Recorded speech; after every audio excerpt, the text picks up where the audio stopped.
பல பேர் நினைச்சுக்கிட்டு இருக்காங்க, இவர் சிக்னேச்சரை நான் போட்டேன், அதனால எனக்கு என்ன பாதிப்பு வரப்போகுது அப்படின்னு.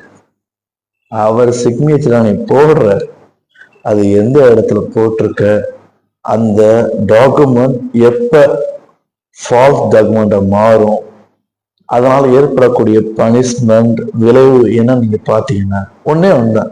எப்படின்னா, பிஎன்எஸ்ல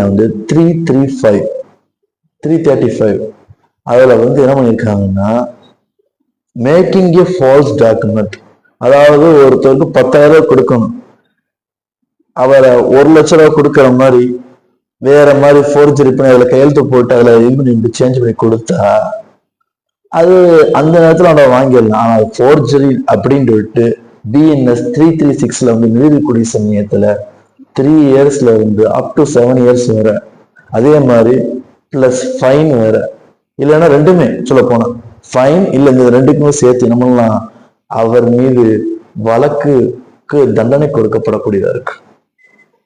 மெயினா இது எதுக்கு சொல்லப்படுதுன்னா, நிறைய பேர் என்ன பண்றாங்க, இந்த சைனை அசால்ட்டா போட்டு அடிச்சு தள்ளு, இஷ்டம் போறான். யார் பார்க்காம போறாங்க?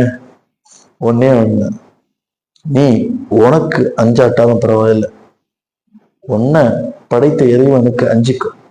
ஏன்னா இந்த sign can change many thing.